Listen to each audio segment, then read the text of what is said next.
Emulation, where we're able to boot PS5 games on the PC, and over the past few weeks we've had some pretty major advancements. We have two active emulators right now, Sharp EMU and Cat Eye PS5 or Key PS5, with Sharp EMU having 2 games considered working, and Cat Eye PS5 with 20 Quest games working. Now when they say working, that means the game is loadable in some capacity. It does not mean there are any playable games yet. None of the games are considered playable, but there are many 2D games that you can at least actually run to the point of getting in-game, which is pretty awesome, especially considering the fact that the PS5 is still current gen and we're already able to boot some PlayStation 5 games on the PC. So we're going to be checking that out here in this video. So first of all, we've got Sharp EMU, as you can see here. These emulators are very active at the moment. We can see just 6 hours ago we have new builds of Sharp EMU, as well as with Cat Eye PS5 or Kit Eye PS5. We can see it working progress version 0.0.3 was just released a few hours ago. So that's the one I'm going to check here in this video because it currently seems to support more games that are actually bootable with this emulator so far. But obviously that could change. So we can go ahead and download the zip file here for the emulator. Currently only works on Windows, although Linux is planned for these emulators as well, but at the moment it is Windows only. And then we can also go ahead and download this compatibility database, which gives you an idea of what games have been tested and how far along they are, if they can boot all the way in-game, or if they can only boot into the menu, or if they can just boot the loading screen and that's it.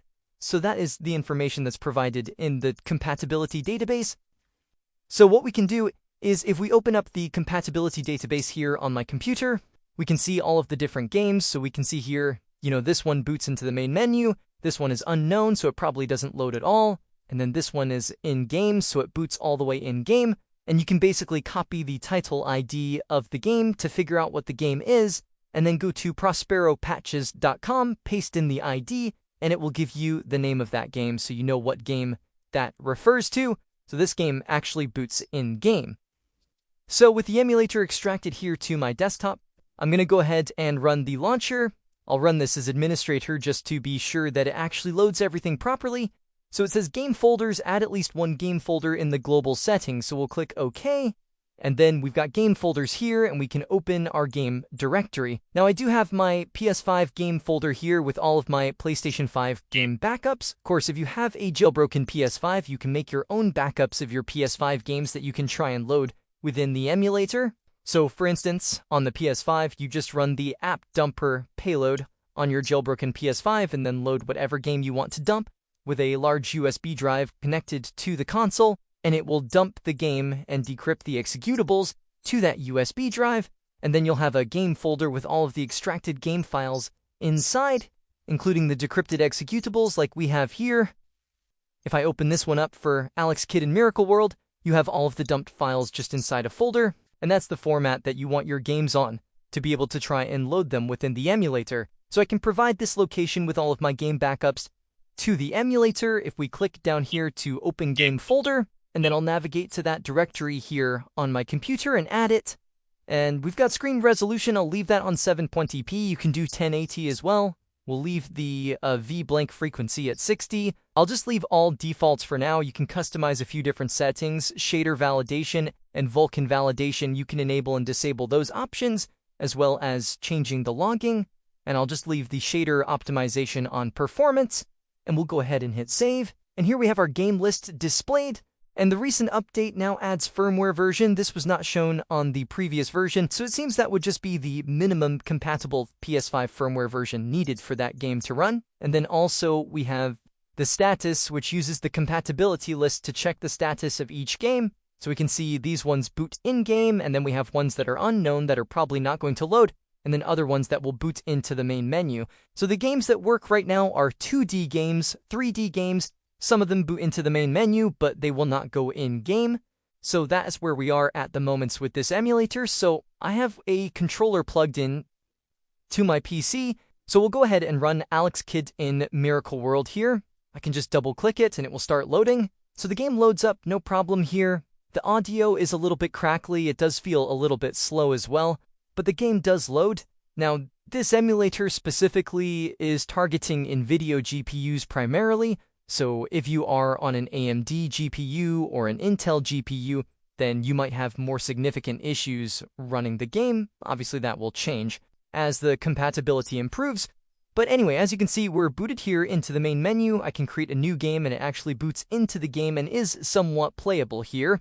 However, none of the games in the compatibility list are considered playable for now, just in-game, as there may be graphical bugs, parts of the game might not function correctly, or could randomly crash. And in this case, the more I play, the more input lag and frame rate reduction starts to take hold. But it's truly incredible that PS5 emulation is already this far along, given that the PS5 is still the current gen, and it's only been a few years since PS4 emulation was at this level. And look how far PS4 emulation has come. The progress has been immense with PS4 over the past year. With emulators like Shad PS4, you can kind of see the trajectory of where this could be within a similar time frame, maybe even a shorter time frame than what it took to get PS4 emulation to where it is now. And even with this game, I've been able to actually play it through to the end of this level without it crashing and have it load the next level. I just haven't tried to go any further. So yeah, it is very impressive stuff. Maybe we'll go ahead and try and load a few games that are not compatible right now.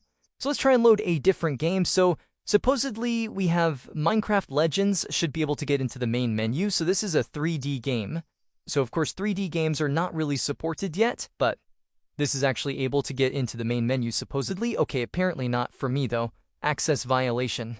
So that pales. What about GTA 5? GTA 5 supposedly is able to get into the logo.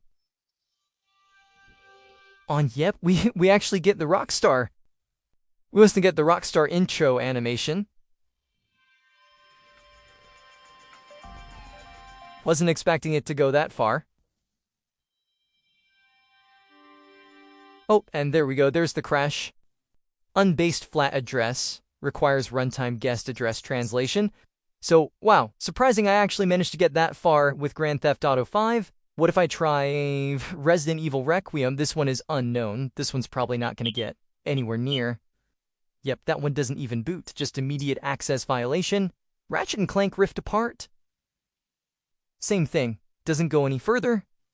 Well, of course, there are other games that boot in-game like Evergate, 20-plus games right now that are able to actually boot into the game and can be played to some degree. I was actually able to complete a full level there of Alex Kidd in Miracle World, so that one actually worked, but obviously it was a little bit laggy, the audio was a bit crackly, but overall, pretty damn impressive that PS5 emulation has come this far so quickly.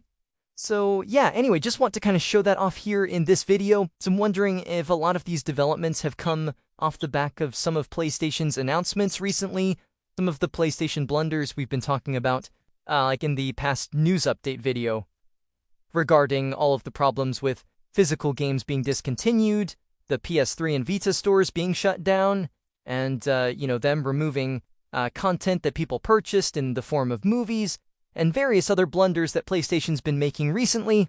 So it wouldn't surprise me if a lot of these emulator releases maybe were forward a little bit to kind of stick it to Sony in some shape or form. But anyway, just wanted to show you guys the progress that's been made so far with PS5 emulation. So hope you guys enjoyed this video or found the information useful. If you did, please leave a like and subscribe as always.